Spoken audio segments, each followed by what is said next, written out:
Flash Info. Le flash d'information de 6h30. Bon réveil matinal à toutes et à tous. Tout d'abord, cette triste nouvelle, encore une. Le professeur Moustapha Souran, ancien ministre de l'Éducation nationale sous Wade, rappelé adieu hier à l'hôpital principal de Dakar.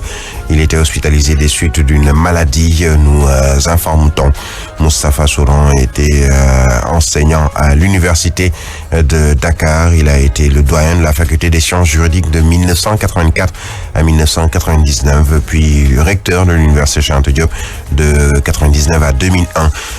En mai 2001, il est nommé ministre de l'Éducation nationale sous Maître Abdoulaye Wade, poste qu'il occupera jusqu'à sa nomination au poste de ministre de la Justice et garde des Sceaux le 1er octobre 2009. Le 4 décembre 2011, il a été nommé ministre des Forces armées. C'est en 2014 qu'il a été nommé par le chef de l'État actuel, Macky Sall, le président de la Commission nationale de la réforme foncière.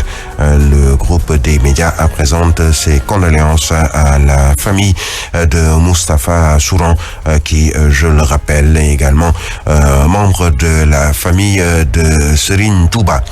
Saccage des locaux des Échos, du journal des Échos, ce quotidien, des locaux qui ont été saccagés hier par un groupe d'individus présentés comme des fidèles moustarchidines.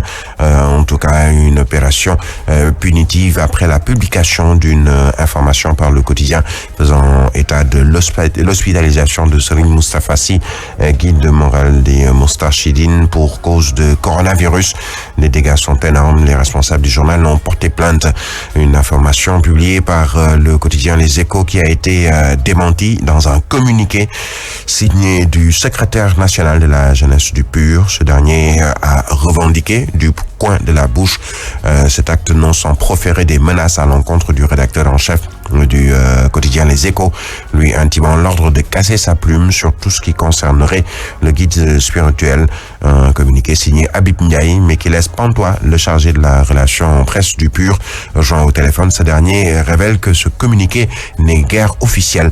Selon Moustapha Sarr, l'auteur du communiqué a agi de manière individuelle. Puis les réactions qui n'ont pas tardé après cet acte de barbarie.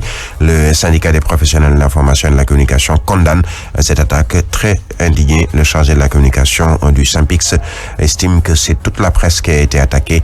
Il qualifie de barbare cet acte posé pour tenter de museler la presse et exige que les auteurs soient punis. Même réaction également du côté du Forum civil, du CEDEPS, le Conseil des éditeurs et patron de presse, entre autres. Nous parlons santé avec la grève ce mardi du cadre unitaire des syndicats de la santé pour la justice sociale, le CUS, un mouvement d'humeur qui sera suivi d'une marche, une manière pour le cadre unitaire de relancer les négociations au point mort, selon le secrétaire général Charsek, qui dénonce également le déficit du personnel soignant. Sachez que le Sénégal fait aujourd'hui partie des pays africains où le coronavirus tue le plus, derrière le Mali et l'Algérie. Le secrétaire général du syndicat autonome des médecins du Sénégal, SAMES, soutient que l'heure est grave et demande aux Sénégalais de prendre leurs responsabilités. L'État n'a pas mis en place un arsenal répressif contre ceux qui ne respectent pas les mesures barrières, et les structures de santé ne sont guère bien équipées pour faire face à cette pandémie de Covid-19. Le Wolof, c'est dans un instant. Zik FM 89.7 xibaar yi. gannaaw bi ñu leen nuyu xibaar yi ci gàttal dañu koy tàmbali ak tiis boo xam ne dalatina réewum Sénégal di génn àdduna professeur Moustapha Souran, nekkoon ministre bi ñu dénkoon wàllug éducation nationale ci jamono yi Abdoulaye Wade. Moom nag ni ki démb la wàcc liggéey fële ci hôpital principal bu Dakar nga xam ne dañ ko fa tey woon gannaaw feebar boo xam ni kenn xamul lan la wala waxuñu ko. Moustapha Souran nag jàngalekat la woon ci université Cheikh Anta Diop bu Dakar, nekkoon na fa sax doyen faculté des sciences juridiques 1984 ba 1999. gannaaw gi ñu dénk ko université Cheikh Anta Diop, mu nekkoon fa recteur ñaari at 1999 ba 2001. 2001 nag la ko maître Abdoulaye Wade tabb mu nekk ministre de l'éducation nationale. Daanaka mu sax ci ba 2009 ci lañ ko jëlee ci éducation nationale dénk ko yoon muy ministre de la justice, garde des Sceaux. ñeenti fan ci weeru décembre 2011 ñu dénk ko lii di l'armée bi di ministre des forces armées gannaaw nag bi Abdoulaye Wade daano 2014 président Macky Sall bi fi nekk jël ko dénk ko lii di commission nationale réforme foncière yoroon lépp lu jëm ci wàllug saytu lépp lu jëm ci wàllug suuf ci réewum Sénégal ñuy ñaan suñu borom xare ko àjjana di fàttali nag ni kookee di Moustapha Souran njaboot la ci waa kër Serigne Touba. Lu soxal mbirub li nga xamee ni moom mooy les échos ak démb song bi nga xamee ni song nañu lu ko journal boobu Cheikh Omar Ndaw di suñu naataango jiite ko loolee nag doon ay mbir yoo xamee ni li ko indi wala li ñu jàpp ni moom moo ko indi wala sabab ko mooy xibaar boo xamee ni ñoom dañu ko joxe ni ki démb ne daal ni ki jiite Moustarchidine yi di Serigne Moustapha Sy dafa am feebar bi ñu duppee Covid-19 loole nag mu mel ni am na ñoo xamee ni neexu leen bokk na ci kii nga xamee ni moom moo yore wàllug ñii di ndaw yu pur ndax li nga xamee ni moom la génn ci ab bataaxal de daal ni dafay dànqaafu ñi nga xamee ni ñoom ñooy waa Les Échos ndax moom dafa jàpp ni du guleet ñuy wax loo xamee ni dafa jëm ci seen kilifa gii di Moustapha Sy secrétaire national bu jeunesse bu PUR nag di sax dànqaafu tamit ki nga xamee ni moom mooy rédacteur en chef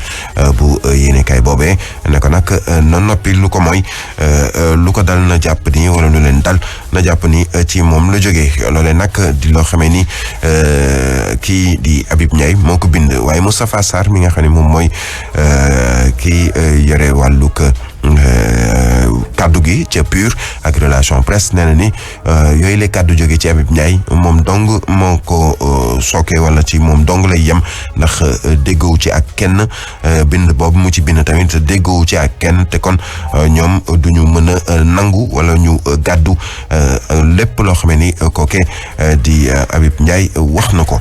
syndicat des professionnels de l'information et de la communication nag di SYNPICS ñoom di ñaawlu li ci xewoon démb fële ca Les Échos yàqate lu bari donte nag porté nañu plainte ba ñii di wàllu ko yoreek li nga xam ne moom mooy kaaraange dem fa ngir nemmeeku mbir yi ak ubbi seen l'enquête waaye waa SYNPICS ne daal ni lii bu mu ci yem ndax ñi nga xamee ni ñoom ñoo ko def bu yeboo ñu wër leen teg leen loxo te yoon dal ci seen kaw waa Forum Civil tamit addu ci lu ni mel ak ñii di waa CDEPS di ñuy jiite ñi yore wàllu kërum tasum xibaar ñu wax ci leneen muy grève bi nga xamee ni ñoom namm nañ ko amal ni ki tey di waa CUS di cadre unitaire des syndicats de la santé pour la justice sociale Cheikh Sack jiite leen nag ñoom la leen daal ni gannaaw seen grève boobu daañu amal ab doxub ñaxtu li ñu bëgg daal mooy ñu delloo soit ci lépp loo xam ne jëm na ci seen i àq ak yelleef te tey ñu xoolaat bu baax a baax ni ñu yore